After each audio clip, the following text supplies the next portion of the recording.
네, 오늘도 건강강의 오후 타임에 오신 거를 환영합니다. 오늘은 아침에 이제 전립선암에 대해서 얘기를 해드렸는데요. 다시 한번 전립선암에 대해서 잠깐 얘기를 나누고 중간이라도 질문 있으시면은 아무 때나 질문해 주시기 바랍니다. 어, 그래서 이거는 이제 아침에 다 보신 슬라이드이긴 한데 2020년도에 얼마나 많은 사람이 미국에서 암이 걸렸고 암으로 돌아가셨는지에 대한 넘버고요. 한국도 보면은 굉장히 많은 분들이 암을 진단받은 것을 보실 수가 있습니다. 그래서 미국의 전체 인구수가 330 million이라고 하니까 3억 3천 명? 그렇게 되나? 3억 3천만 명 정도 되고 한국은 이제 5천만 명 정도 분이 계시는데 보시면은 인구의 많은 분들이 이제 암으로 걸리시는 걸 한국과 미국에 걸리는 걸 보실 수가 있습니다. 어, 그리고 이 아메리칸 캔서 소사이티에서 나온 이 데이터는 이제 얼마나 많은 사람들이 미국에 살면서 암을 걸릴 거고 암으로 인해 사망할 수 있는지 그 확률을 데이터적으로 뽑아봤을 때 남자분들이나 여자분들이나 거의 40%의 분들이 미국에 사시면서 암이 걸릴 거고 그리고 한 20%의 분들이 이제 암으로 인해서 돌아가신다고 말씀을 합니다. 그렇기 때문에 암이 이제는 많은 분들이 경험을 하셨고 많은 분들이 이제 치료를 받으시고 아마도 여러분들 중에 주위에 한 분 정도는 이제 암을 걸리셨던 분들이 있으실 거라고 생각을 합니다. 그래서 이거는 계속 보여드리는데 이제 어떤 암이 가장 많이 걸릴 거고 2021년도에 어떤 암으로 가장 많이 죽을지에 대한 이제 도표인데 어제 여성분들한테서는 유방암이 제일 많다고 말씀드렸는데 똑같이 남성분들한테는 전립선암이 가장 많은 것을 볼 수가 있습니다. 그래서 남성분들이 2021년도에 거의 한 25만 명이 전립선암이 걸릴 거라는 예상도입니다. 박사님, 그래서 네, 그 프레젠테이션 화면을 좀 키워주시면, 네. 네, 우리 보시는데 좀 더 수월할 것 같습니다. 네. 잠시만요.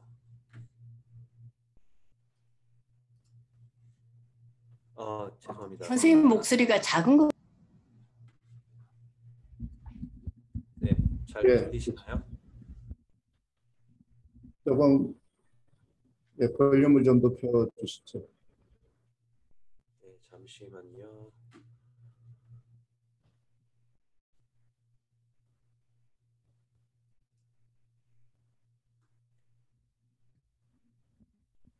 지금은 어떻게 괜찮게 들리세요? 네, 잘 네, 들립니다. 네. 됐습니다.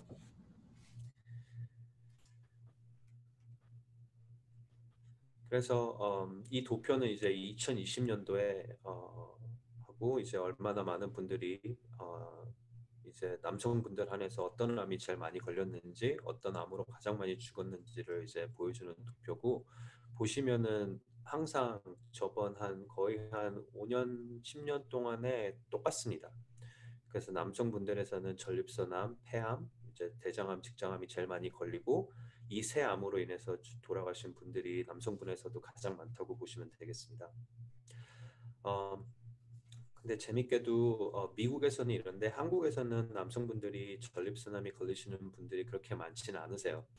근데 옛날 한 10년 전쯤에 나온 데이터를 보면은 한국에 계신 분들이 미국에 오시면서 미국에서 생활하시면서 암이 걸리는 그 순위를 보면은 미국 사람들하고 굉장히 비슷해지는 걸 볼 수가 있습니다.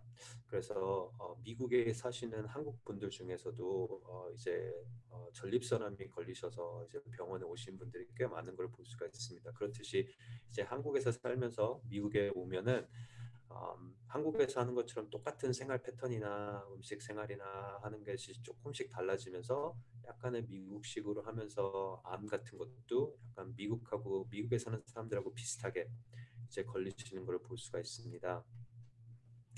그래서 이제 전립선이 무엇인가에 대해서 좀 궁금하실 수도 있는데 전립선은 방광 아래에 위치해 있는 남성 생식기관인데 이제 정액을 생성해서 정자 운동을 도와주는 역할을 합니다. 그래서 이 그림을 보시면은 여기 이제 방광이 있고 이제 이분은 이제 남자 몸을 옆에서 본다고 보시면 되는데 여기 방광이 있고 방광 바로 밑에 이제 전립선이 있고 그 이제 요도라고 하죠. 그래서 영어로는 urethra라고 하는데 그게 이제 방광에서 이제 몸 밖으로 이제 소변을 배출하는 그 관인데 그 관이 이제 전립선 가운데로 지나가게 되어 있습니다. 그렇기 때문에 많은 분들이 전립선 비대증에 대한 얘기를 들어보셨을 텐데 전립선이 커지면 커질수록 이 방광에는 별로 그렇게 큰 무리를 안 주는데 이 요도에 이제 유리드라를 점점 이제 프레셔를 주기 때문에 전립선이 커지면은 이것 때문에도 이제 소변 보는데 문제가 생기실 수가 있고 대부분의 이제 나이가 드시면서 소변 보시는데 문제가 생기신 분들은 전립선에 문제가 있다고 보시면 되겠습니다. 그리고 전립선 암 진단은 굉장히 쉽습니다. 유방암은 어제 말씀드렸을 때 메모그램도 찍고 검사를 하는데 전립선 암은 피 검사로도 많이 이제 검출이 됩니다. 그래서 가장 중요한 이제 검사 중에 하나가 피 검사에서 PSA라는 거를 검사를 합니다. 이거는 이제 Prostate Specific Antigen 해가지고 이제 전립선에서만 만들어지는 단백질이 이제 피로 이제 나가는데 그거를 이제 측정을 하는 겁니다. 그래서 보통은 이제 0에서 4가 정상인데 4 이상이 되면은 이제 PSA 양이 높기 때문에 암이 있을 가능성이 있다고 저희가 봅니다. 근데 PSA가 4 이상이 되는 분들은 꼭 암만 있는 것이 아니고 전립선 비대증일 수도 있고 아니면은 이제 감염, 그리고 요로 감염증 아니면은 성관계 후에 보면은 PSA가 올라가는 걸 볼 수가 있습니다. 그렇기 때문에 PSA 피 검사를 했을 때 PSA가 4 이상이라고 했을 때 그게 꼭 암이라고 보기는 힘들고 하지만 암일 가능성이 있다고 보시면 되겠습니다. 그래서 PSA는 대부분 이제 남성분들이 1년에 한 번씩 이제 의사를 만나시고 의사가 이제 피 검사를 해가지고 뭐 콜레스테롤도 보고 다른 것도 다 보는데 대부분의 남성분들은 이제 50대가 넘으시면은 PSA도 그 피 검사에 1년에 한 번씩은 들어가는 걸 보실 수가 있으실 겁니다. 그래서 PSA가 얼마나 높은지도 중요한데 말씀드렸다시피 얼마나 빨리 아니면은 그게 어떻게 바뀌는가가 오히려 더 중요하다고 보실 수가 있습니다. 그래서 여기 보면은 두 환자가 있는데 2020년도에 PSA가 비슷해요. 근데 2016년도부터 쭉 PSA 검사한 거를 보면은 첫 번째 환자는 계속해서 6을 지속하고 있고 둘째 환자는 2였는데 2에서 조금씩 오르다가 2020년도에 6이 된 걸 보실 수가 있습니다. 그럼 이 두 분 중에 어떤 분이 더 전립선 암이 있을 확률이 높을까를 보면은 두 번째 환자입니다. 암은 점점 자라기 때문에 전립선에서 암이 자라면 자랄수록 PSA가 점점 올라가는 것을 저희가 볼 수가 있습니다. 그렇기 때문에 PSA가 5년 만에 3배가 됐기 때문에 이분은 전립선 암이 있을 가능성이 굉장히 높다고 볼 수가 있습니다. 그래서 조직 검사를 이런 분들한테는 많이 했습니다. 그래서 5년 전만 해도 정말 PSA만 가지고 PSA가 높으신 분들 한해서는 저희가 조직 검사를 굉장히 많이 했습니다. 근데 이거는 또 바이옵시고 검사기 때문에 사람들이 굉장히 힘들어하고 아파하고 이 조직 검사 때문에도 이제 약간 컴플리케이션이 생길 수가 있어서 한때는 미국 의사협회에서 PSA 테스트를 하지 마라. 왜냐하면은 전립선 암을 발견하는 것보다 전립선 암이 없는 사람한테 조직 검사하는 경우가 훨씬 더 많다. 해가지고 몇 년 동안은 검사를 하지 말라고 이제 레코멘데이션가 나왔어요. 그래가지고 저희 이제 암 전문의들이 그걸 반대를 하는 거를 운동을 했고 데이터를 프레젠트하면서 한 3년 전에 다시 의사와 상의를 해서 PSA 검사를 하라고 이제 저희가 이제 권장을 하고 있습니다. 근데 아직도 이제 PSA만 가지고는 암이 있는지 없는지를 확실하게 알 수 없기 때문에 이제는 새로운 이제 검사들이 나왔어요. 그래서 이제 이거 같은 경우는 4K 테스트라고 하고 밑에 거는 ExoDx 테스트라고 하는데 하나는 피로, 하나는 이제 소변으로 검사를 하는데 이 검사를 통해서 뭐가 나오냐면은 조직 검사를 했을 때 암을 발견할 수 있는 확률을 저희한테 보여줍니다. 그래가지고 조직 검사하기 전에 PSA가 높으신 분들 한해서 이 검사를 하시면은 이제 조직 검사를 해야 되는지 안 해야 되는지를 저희가 좀 더 알 수가 있게 되고 거기서 리스크가 높으신 분들 한해서는 저희가 이제 조직 검사를 하게 됩니다. 그래서 조직 검사를 해보신 분들이 있으실 수도 있으신데요. 쉽지 않습니다. 어떻게 하냐면은 이제 환자분이 누워 계시고 이제 울트라사운드를 이제 항문을 통해서 이제 직장에다가 넣은 다음에 왜냐면은 직장 바로 앞쪽에 전립선이 있기 때문에 이 울트라사운드로 전립선을 보고 전립선을 향해서 이제 바늘을 넣어가지고 이제 전립선에 있는 조직을 이제 채취를 하는 겁니다. 그래서 보통 12개 샘플을 채취를 하든지 많이 하는 분들은 24개까지도 이제 채취를 하게 됩니다. 그렇기 때문에 이거 하는 동안에는 환자분이 계속 깨어 있기 때문에 아무리 여기다가 이제 너밍을 한다고 해도 네, 좀 아프십니다. 그래서 굉장히 좀 고통스러운 이제 검사가 될 수도 있습니다. 그래서 어떤 환자분들은 이게 너무 힘들어서 자기는 이제 마취로 그냥 자고 싶다 하시는 분들은 이거를 이제 수술방에 가서 하는 경우도 있습니다. 그래서 보통은 이제 12개의 샘플을 저희가 채취를 합니다. 이거는 보면은 이제 전립선을 가리키는 그림이라고 보시면 되고 전립선을 이렇게 12군데로 나눠서 이 한 군데마다 이제 바늘을 넣어서 이제 채취를 합니다. 그래서 이 12군데에서 이제 암이 나오는지를 볼 수가 있습니다. 그렇다 이렇게 보시면은 이 바늘이 굉장히 작기 때문에 이 조그만 12곳 중에 되게 조그만 부분만 채취를 하기 때문에 만약에 전립선 암이 굉장히 작고 되게 early stage면은 바늘로 그거를 채취를 못할 수가 있어요.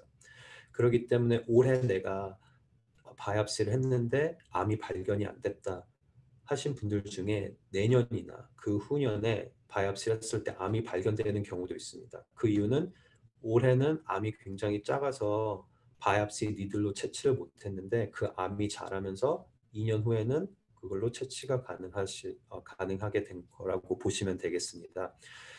그래서 2년 안에 암이 생겼다기보다는 암이 원래부터 있었는데 그 사이즈가 너무 작기 때문에 저희가 바이옵시 했을 때 채취를 못했다고 보시면 되겠습니다. 그래서 바이옵시가 만약에 포지티브이신 분들은 치료를 받으시면 되고 바이옵시가 네게티브이신 분들은 저희가 계속해서 1년에 한 번씩 PSA 검사를 하면서 이제 계속 이제 마니터를 하게 됩니다. 그래서 이제 암이 이제 바이옵시나 검사를 통해서 되시면은 이 세 가지를 가지고 이제 암이 얼마나 어그레시브한지를 알게 됩니다. 그래서 첫 번째는 바이옵시를 하면은 저희가 그 바이옵시에서 찾은 암세포들을 현미경으로 보면서 저희가 스코어를 매깁니다. 그래서 그 스코어가 글리슨 스코어라고 나오는데 이 글리슨 스코어는 이제 6에서 10까지 되는 넘버인데 넘버가 높으면 높을수록 암이 더 어그레시브 해가지고 치료해도 암이 큐어되는 확률이 좀 낮아지고 그보다 더 몸 다른 부위로 이제 전이가 될 수 있는 가능성이 높아진다고 보시면 되고 또 PSA가 암이 진단되신 분들 한해서는 PSA가 암의 볼륨이 얼마나 많은지를 가르쳐 줍니다. 그래서 PSA가 높으면 높을수록 내 몸에 암의 크기가 더 크다고 보실 수가 있겠습니다.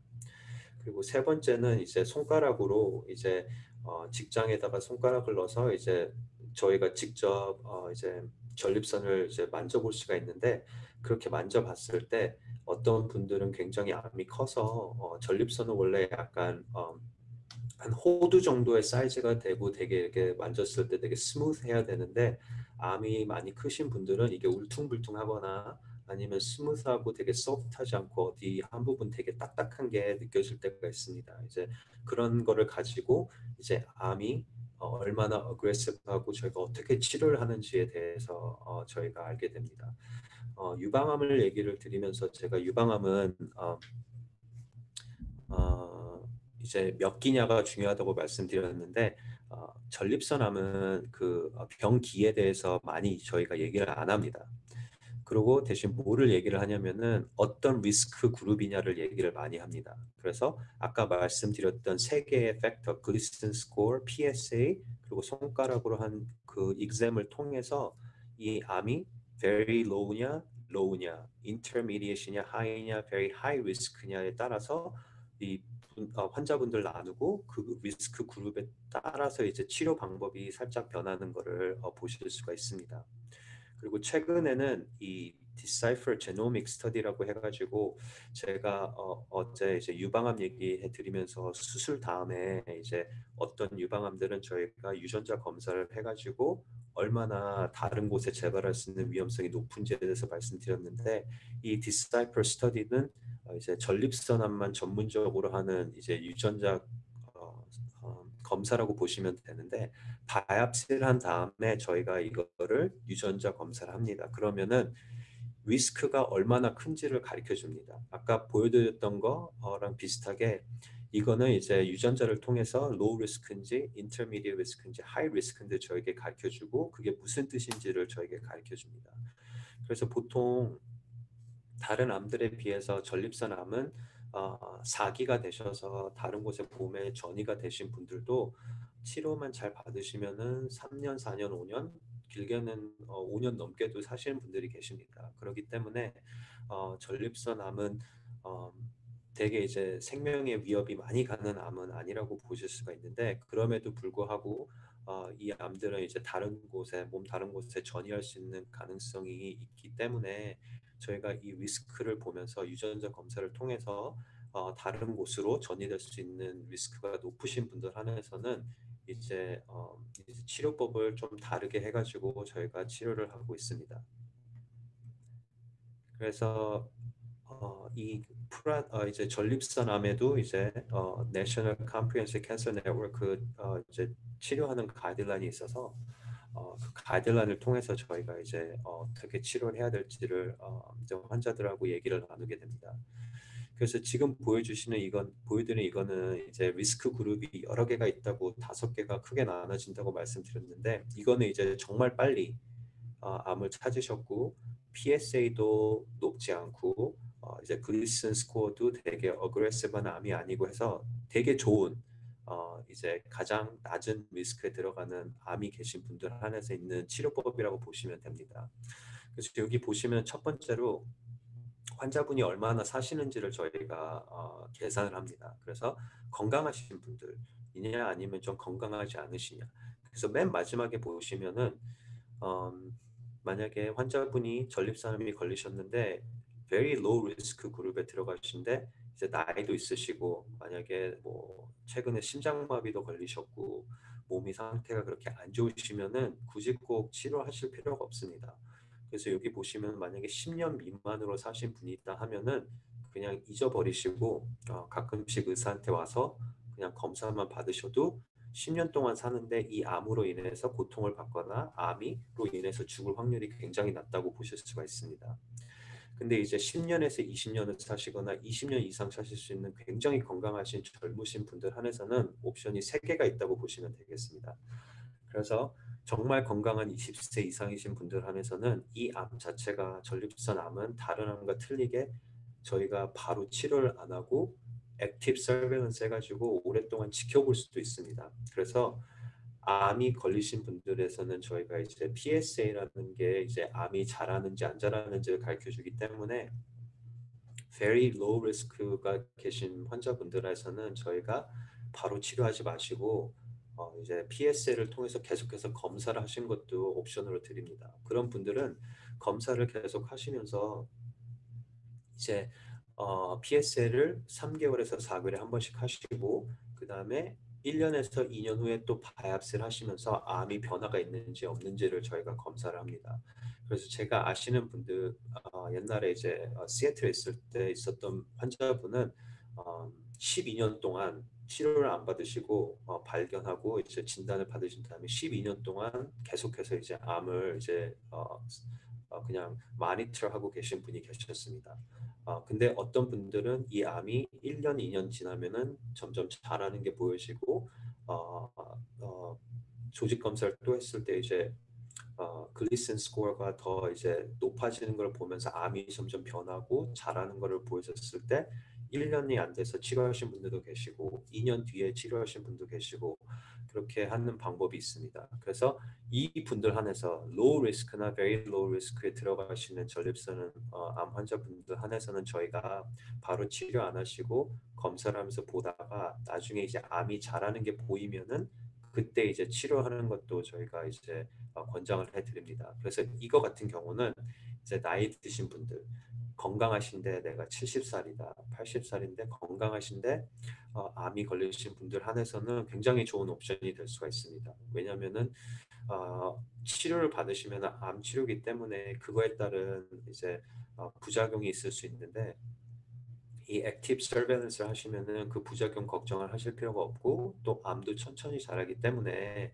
어떤 분들한테는 굉장히 좋은 옵션이 될 수 있습니다. 근데 어떤 분들은 내가 암을 가지고 치료를 안 하고 산다는 게 너무나 걱정이 되고 스트레스 많이 받기 때문에 그런 분들 한해서는 이게 좋은 옵션이 되지는 않을 거라고 보고 그래서 만약에 내가 암이 굉장히 이제 로우 리스크지만 치료를 하고 싶다 하시는 분들 한해서는 두 가지 방법이 있습니다. 하나는 방사선 아니면은 이제 수술. 그러면은 수술이나 방사선 중에 어떤 게 더 이제 전립선암 치료하는데 더 효과적인가? 둘 다 비슷합니다. 그래서 수술을 하시는 분들은 거의 이제 로우 리스크이신 분들 한해서 수술하시면 거의 90에서 95% 완치가 되신다고 보시면 되고 또 방사선 수술을 받으셔도 수술과 비슷하게 90에서 95% 확률이 있으시다고 보시면 되기 때문에 두 개가 다 옵션이 돼서 환자분들하고 얘기를 해서 환자분들이 이제 정할 수 있게 저희가 도와드립니다. 최근에 있어서는 이제 전립선암 수술은 이제 로봇을 써서 많이 합니다. 그래서 여기 보시는 게 로봇이고 수술 방에는 의사가 안 들어갑니다. 이제 의사는 이제 수술방 환자 그 옆에 아니고 이제 좀 떨어진 곳에 이렇게 기계가 있습니다. 그래서 이 기계를 보면서 로봇을 움직여가지고 이제 수술하게 됩니다. 그래서 이거 같은 경우는 이제 배를 옛날에는 이렇게 쭉 연 다음에 열어가지고 이제 전립선을 꺼냈는데 요즘은 이제 구멍을 조그맣게 한 6개 정도 이렇게 냅니다. 그래서 이 6개에다가 이제 이런 폴트를 만들어서 이걸 끼고 여기 낀 거 안에 이제 구멍이 있는데 그쪽 안으로 이제 로봇의 암을 이렇게 넣습니다. 그러면 그 로봇에는 칼도 달려 있고 뭐 이제 뭐 시저도 달려 있고 이제 수쳐도 할 수 있고 할 수 있게 되게 보여지고 또 한 곳에는 이제 카메라를 넣어가지고 저희 눈으로도 잘 안 보이는 곳까지 카메라를 써가지고 볼 수 있게 해가지고 좀 더 정교하게 수술할 수 있게 됩니다. 그래서 요즘은 전립선암 수술은 오픈으로 하는 곳이 거의 없고 이제 로봇을 사용해서 이제 수술하게 됩니다. 그러면은 이게 되게 크게 인시션을 만들지 않아도 되기 때문에 환자분들이 금방 이제 회복도 하시고 병원에서 오래 입원하실 필요도 없고 거의 이 수술 받으시면은 이제는 거의 그 다음 날이나 그 다다음 날 이제 퇴원을 하시고 바로 이제 정상적인 생활 가깝게 하시는 분들이 많이 계십니다. 그리고 이것도 테크닉이 점점 발달을 해가지고 이제 뉴욕에 있는 코넬 대학에 정말 로봇을 써서 이제 전립선암 수술을 많이 하시는 분이 계신데 저도 그분이 하는 수술 한 번도 보진 못했지만 이제 코넬 대학에서 나온 분들의 얘기를 들으면은 그분은 이 전립선암 수술하는데 거의 1시간 반 그래서 2시간이면 하신다고 합니다. 그리고 그 환자분들은 이제 수술 끝나고 병원에서 하루 입원하고 그 다음날 이제 집에 간다고 합니다. 그래가지고 굉장히 수술도 테크닉이 많이 발달했고 옛날같이 많은 사람들이 겪고 있는 그런 부작용도 적은 것을 볼 수 있고 그리고 또 이제 로봇하고 이제 오픈한 서저리하고 비교를 했을 때 로봇이 사이드 이펙트나 부작용도 적고 회복 기간도 짧고 그리고 또 암 치료하는데 비슷하다는 결과가 나왔기 때문에 이제는 거의 오픈으로 수술을 안 한다고 보시면 되겠습니다. 그리고 두 번째로 이제 방사선 치료가 있는데 이 그림에 보시는 게 이제 방사선 기계입니다. 그래서 방사선 같은 경우는 환자분들이 그냥 누워 계시면 돼요. 이게 이제 트리트먼트 테이블이고 이게 이제 방사선 기계인데 이 방사선 기계 요 머리 부분에서 이제 방사선이 나와서 몸 전체를 이제 방사선 치료하는 게 아니고 전립선만 이제 타겟을 해가지고 방사선 치료하게 됩니다. 그래서 이 방사선 치료 방법은 이제 기계를 통해서 하기 때문에 환자분들이 뭐 몸 안에 뭐를 넣고 해야 되는 게 하나도 없으세요. 그래서 이 방사선 치료하실 때 대부분의 환자분들은 일을 계속 하시고 계시고 하루에 한 번 저희 클리닉에 오셔서 10분에서 15분 정도 이제 저희와 같이 치료를 받으시고 집에 가십니다. 그래서 그냥 누워 계시면 돼요. 그러면 이 테이블이 움직이고 그 다음에 환자분이 이제 치료받을 포지션에 딱 들어가시면은 머신이 돌아가면서 전립선만 타겟을 해서 방사선을 보내고 그 방사선 치료 자체는 한 2분에서 3분밖에 안 걸리고 하지만 이제 침대 위에 이제 셋업하고 하는데 한 10분 정도 누워 계신다고 보시면 되고 그 다음에 방사선 자체는 받으실 때 그냥 엑스레이 받으시는 것 같아서 뭐 느끼거나 고통이 있거나 하는 게 전혀 없습니다. 그리고 방사선이 딱 그날 치료가 끝나면은 이 테이블에서 내리신 다음에 옷 갈아입고 집에 가시면 됩니다. 그리고 이런 치료를 매일매일 오셔서 받으셔야 돼서 이제 월요일부터 금요일까지 받으시고 4주에서 9주까지 이제 치료를 받게 됩니다. 그래서 이 방법은 이제 나이 드신 분들 중에 이제 수술이 되게 힘드실 수 있는 분들은 방사선 치료를 많이 하시고 어떤 분들은 이제 수술하는 것 자체가 너무 무섭기 때문에 하기 싫은 분들에서도 이제 방사선을 해서도 수술과 똑같은 이제 완치율이 있다고 보시면 되고 또 방사선 하시면 좋은 게 이제 일을 빼실 필요가 없으세요. 수술 같은 경우는 수술 받고 며칠 동안 이제 집에서 이제 리커버하는 시간이 있는데 방사선 치료하시는 분들은 특히 전립선암 치료하시는 분들은 제가 지금 일하는 클리닉 바로 옆에 큰 병원이 있는데 환자분 중에 한 명은 큰 병원에서 일하셨어요. 근데 이 전립선암 치료하면서 일을 빼고 싶지 않으셔가지고 그분은 이제 일하시다가 점심시간 때 저희 클리닉에 오셔서 방사선을 받고 방사선 받으신 다음에 점심을 드시고 다시 일을 하셨는데 9주 동안 치료를 받으셨는데 매일매일 그렇게 하셨습니다. 그래서 일을 하나도 안 빠지고 계속 하셨고 또 어떤 분들은 이제 리타일 하신 다음에 이제 캘리포니아기 때문에 매일매일 이제 골프를 칠 수 있으신데 80대 중반에 이제 계신 환자분 두 분이 계셨는데 그분들은 매일매일 골프를 치는 거를 이제 좋아하셨는데 그분들도 방사선 치료 받으시면서 매일매일 가서 이제 골프를 치시고 별 문제 없이 잘 하셨습니다. 그래서 방사선 치료가 어디를 하느냐, 어디를 치료하느냐에 따라서 굉장히 힘들 수가 있는데 전립선 암 치료는 그래도 굉장히 쉬운 치료 중에 하나가 돼서 많은 분들이 그냥 자기의 삶을 계속 사시면서 치료받으실 수 있게 됩니다. 그래서 이거 같이 이거를 보시면 여기가 CT 스캔인데 여기 이제 노랗게 되고 파랗게 되고 빨갛게 된 게 이제 얼마만큼의 방사선이 전달이 되는지를 보여주는 이제 저 같은 저희 과 이제 선생님들이 이제 자주 보는 이제 그림인데 이 노란색으로 돼 있는 곳이 이제 방사선을 해야 되는 타겟입니다. 그래서 이 부분이 여기가 앞에 이제 동그랗게 있는 게 방광이고 이 뒤에 있는 게 이제 직장인데 그 사이에 있는 이제 전립선에다가 저희가 방사선을 이제 주기 위해서 이제 트리트먼트를 플랜을 하는 것을 보여드리고 있는 겁니다. 그래서 이 두 가지로 이제 전립선암이 치료가 충분히 가능하고 말씀드렸다시피 이제 very low risk prostate cancer가 되시면은 수술하시든지 방사선 치료하시든지 거의 90에서 95% 완치율이 있다고 보실 수가 있습니다. 그럼 치료 후에는 어떻게 이제 암이 치료가 잘 됐고 재발을 하는지를 검사를 하냐? 똑같습니다. 처음에 저희가 피 검사를 통해서 PSA를 통해서 암을 찾는다고 말씀드렸는데 이제 치료 후에도 똑같이 피 검사를 하셔서 검사를 받으시면 되고 처음 치료 끝나고 2년 동안은 3개월에서 4개월 그 후로는 6개월에 한 번씩 하시고 5년째가 되셨는데 이제 검사도 너무 좋고 피 검사도 너무 좋고 암이 재발한 게 안 보이면은 그때 저희가 이제 완치됐다고 말씀을 드립니다. 그리고 완치가 된 후에도 PSA 같은 경우는 말씀드렸다시피 이제 annual physical 하면은 1년에 한 번씩 primary care 닥터들이 계속 이제 피 검사할 때 하시는데 그거를 이제 계속해서 하기를 저희가 권장해 드리고 있습니다. 그래서 전립선암 검사는 그럼 미국에 사시면은 그거 한국에 사시더라도 언제부터 얼마나 자주 해야 되냐?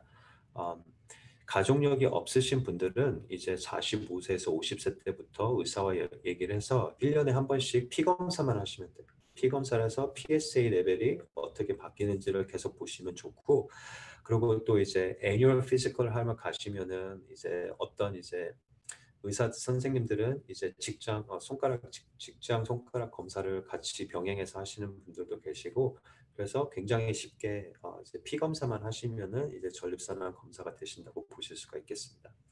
그 내 가족 중에 만약에 전립선암이 있는 분이 계시다고 하면은, 특히 아버지나 형제 중에 있다고 하시면은 바로 이제 전립선암 검사를 시작하시는 게 좋고, 만약에 내가 아직 20대고 30대고 젊은 나이라고 하면은 전립선암이 발견되신 가족분들 나이보다 한 10살 정도 젊을 때부터 시작을 하시면은 좋을 것 같습니다.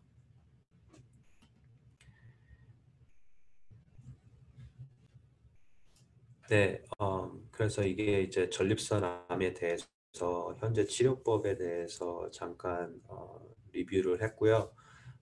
그리고 제가 보여드렸던 아침에 데이터를 보시면은 이제 저희가 항상 뉴스타트 하면서 음식을 드시면서 이게 이제 병을 예방하는데 되게 도움이 된다라고 말씀을 드렸는데, 오늘 강의를 통해서 말씀드리고 싶었던 거는, 그렇게 했을 때 병이 치료도 된다는 거를 저희가 알고 있었지만 과학적으로 의학적으로도 그게 점점 이제 많은 데이터들이 나오고 있습니다. 그래서 아까 말씀드렸다시피 이 전립선암 very low risk 환자들 중에서는 치료를 안 하고 그냥 지켜보시는 분들이 계세요.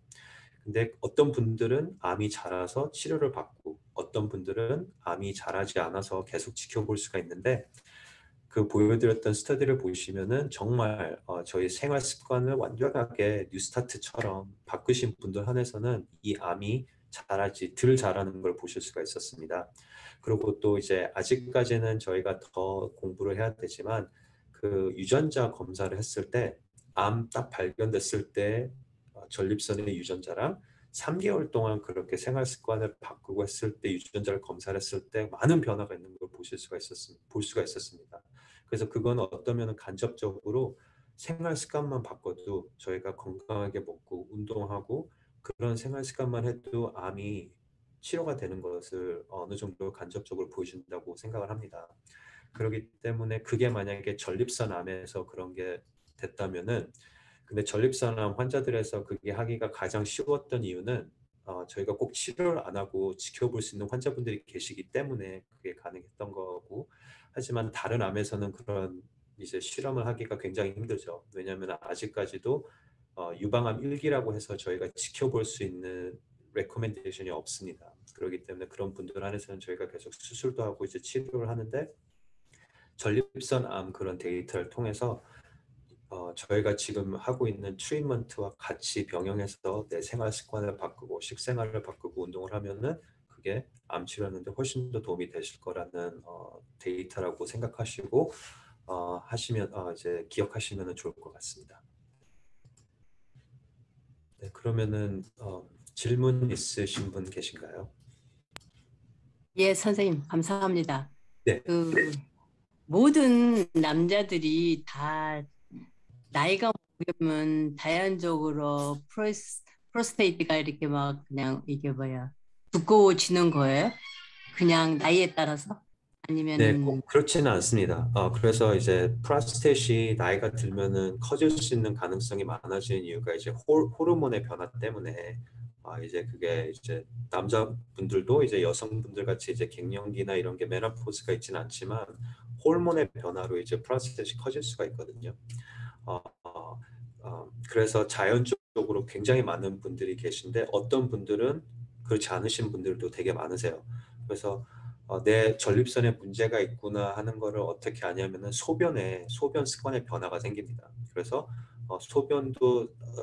소변을 봤을 때 되게 세게 안 나오고, 옛날같이 세게 안 나오고 되게 약하게 나오고, 소변을 자주 보러 가고 밤에 자다가 자주 일어나고 이런 경우는 대부분 이제 전립선에 문제가 있고 전립선 비대증 때문에 생길 수 있는 가능성이 많거든요. 근데 그렇지 않은 분들도 계세요. 70대, 80대가 되셨는데 정말 건강한 이제 소변 생활을 하시고 전립선도 건강하신 분들이 계신데 그런 분들을 보시면은 대부분 이제 식생활과 연관이 굉장히 많이 있습니다. 그래서 그런 분들 보시면은 대부분 이제 되게 건강하시고 운동도 많이 하셔서 이제 체중도 정상적인 체중을 갖고 계시고 음식들도 이제 대부분이 이제 채식이나 육식보다는 채식 쪽을 많이 하시고 이런 분들 한해서는 되게 건강한 전립선 건강을 가지고 계신 분들이 계십니다. 그리고 특히 요즘에 이제 술이나 담배를 하시는 분들이 많은데 그런 분들 한해서는 술로 인해서는 이제 전립선뿐만 아니고 방광에도 문제가 생길 수 있기 때문에 그런 문제가 생기시는데 대부분 이제 건강한 식생활을 하시고 운동을 정기적으로 하시는 분들 한해서는 그런 문제가 굉장히 덜 있는 걸 저희가 볼 수 있습니다. 그래서 제가 잠시만요. 전립선을 보시면은 아까 저 사진 찍은 것도 있거든요. 네, 전립선의 부분이 이렇게 동그란 스트럭처인데 이제 그 네.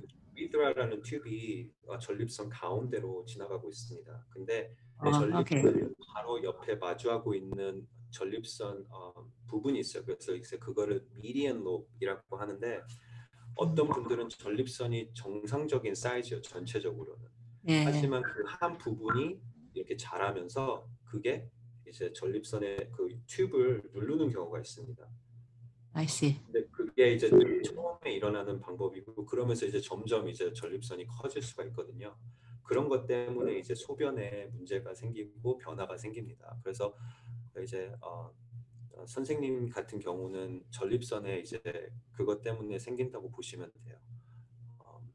그렇기 때문에 이제 비뇨기과 선생님을 찾아가시면은 이제 약을 처방을 해드리거나 아니면 이제 비디오로 이제 들어가서 이제 전립선하고 이제 요도하고 보고 어떤 다른 게 있나 없나를 검사를 하실 거고 그 다음에 이제 그걸 보면은 거의 대부분 이제 전립선이 이제 좀 커져가지고 튜브를 누르는 거를 저희가 볼 수가 있거든요. I see. 그런 경우에는 이제 처음에는 약 처방을 해드리거나 아니면은 시술로 그 전립선 안에 있는 부분만 이제 잘라내는 시술이 있습니다. 근데 이제 그렇게 했을 때는 대부분 이제 처음에는 괜찮다가 이제 시간이 지나면은 다시 리커런스가 생길 수 있기 때문에 예, 그래서 우선 정말 필요하지 않는 한은 시술을 하지 마시고 처음에는 약을 통해서 하시거나 하지만 약 같은 경우도 이제 그 심틈만 좀 괜찮게 해주는 거기 때문에 이제 약간 식생활의 변화로 그리고 물을 많이 드시고 어떤 분들은 이제 소변을 자주 보시기 때문에 오히려 물을 더 안 드시는데 그거보다 물을 더 드시는 게 좋기 때문에 계속 물을 드시고 하시면은 이제 시간이 지나면서 점점 그게 좋아지는 걸 좀 느끼실 수 있으실 거예요. 네, 어떤 사람들은 그게 뭐 토마토가 좋다고 토마토 많이 먹고 그러더라고. 그렇죠? 저도 어떤 음식이 특별하게 좋다고 제가 경험상 아는 거는 지금 조금 없고요. 근데 이제 가끔씩 이제 여러분들이 이제 프로스테이트 그러니까 전립선 관한 약간 서플리먼트들을 많이 드시는데 그런 게 살짝 도움이 되실 수도 있긴 한데 그런 거 전혀 안 먹는데. 네. 그래서 정말 이제 지금 상황에서 그런 심틈들이 되게 심하고 그러시면은 처음에는 우선 약을 한 2달에서 3달 드셔보시면서 병행해서 이제 식생활하고 물 마시는 거 습관하고 해가지고 바꾸시면은 도움이 많이 되실 거예요. 네, 감사합니다. 네. 목사님, 자전거 타는 거, 랑 이제 전립선이랑 그 관계를 뭐 여러분들이 그냥 그 자전거 오래 타면 전립선에 좋지 않다라고 이야기를 하는데 또 하나의 일종의 운동인데 뭐 이게 네. 어떤 관계가 있는지 궁금합니다. 네, 우선 자전거를 많이 타는 분들이 전립선에 문제가 있다라기보다는 이제 PSA 검사를 했을 때 높게 나올 수 있는 위험성은 있습니다. 그러니까 이제 전립선을 이제 오랫동안 이제 앉아 있기 때문에 그 오래 앉으면서 그 프레셔 때문에 전립선에도 이제 프레셔가 가해지기 때문에 그런 포지션으로 이제 자전거를 오래 타고 바로 이제 만약 피 검사를 하면은 이제 PSA 밸류가 높게 나올 수가 있습니다. 그렇기 때문에 만약에 내가 피 검사를 하실 거면은 근데 내가 자전거를 많이 탄다고 하면은 한 3일 정도는 적어도 3일 정도는 오랜 자전거를 타지 마시고 이제 피 검사를 하시면은 PSA가 이제 올라가는 경우가 좀 덜 있다고 보실 수 있고 자전거 타는 것 자체로 인해 가지고 전립선에 문제가 많이 생기고 또 전립선 뭐 비대증이 생기고 소변 보는데 문제가 생기고 하는 거에 대한 확실한 그 코릴레이션은 없다고 보시면 되겠습니다. 감사합니다. 네, 예, 저도 질문 한 가지 있습니다. 네, 네. 제가 신문을 코로나 바이러스의 백신에 관한 신문 내용을 읽으면서 한 가지 본 게 있는데, 그 전립선도 코로나 백신처럼 그렇게 예방 주사가 있다고 그렇게 제가 봤습니다. 혹시 그게 사실인지 확인하고 싶었거든요. 네, 한번 말씀해 주시기 바랍니다. 전립선 비대증이나 전립선 건강을 위해서 있는 백신에 대해서는 저는 아직까지 들어본 적은 없고 전립선 암에 대해서는 백신이 있었습니다. 아, 그래서 전립선 암이 이제 전립선에만 있으신 분들 말고 이미 다른 뼈나 다른 곳에 전이가 되신 분들 그래서 치료를 막 했는데 이제 치료를 함에도 불구하고 암이 계속 자라는 분들 안에서는 프로벤지라는 약간 백신 같은 치료법이 있었는데 그게 지금도 이제 사용하긴 하는데 아직까지는 되게 이펙티브하지는 않아서 그때만 제가 이제 전립선에 관한 이제 치료, 전립선 암 치료 이제 백신이 있었고 그 외에 이제 전립선 비대증이나 이런 거에서 이제 백신이나 이렇게 우리 몸의 이뮨 시스템을 가지고 이제 그런 거를 치료하는 방법에 대해서는 저도 지금은 아직까지는 아는 거는 없습니다. 네. 네, 감사합니다. 네. 자, 우리 다른 분 혹시 여기 어느 남자 우리 장로님 같으신데요. 우리 삼성 갤럭시라고 이름이 나왔는데 혹시 질문이 있으실 것 같은데 혹시 질문 필요하시면 한번 말씀해 주시겠습니까? 자, 다른 분도 또 혹시 질문 있으시면 주시기 바랍니다.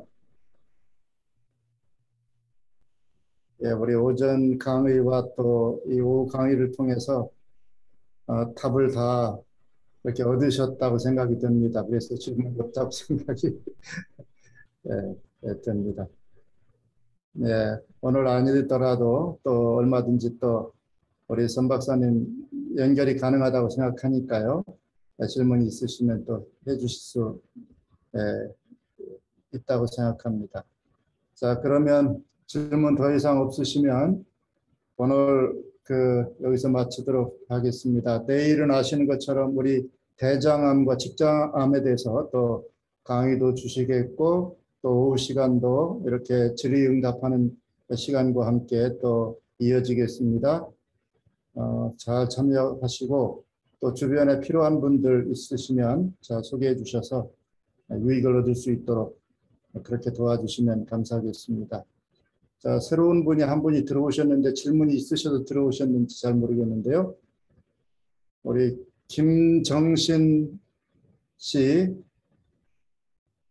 혹시 질문이 있으신가요?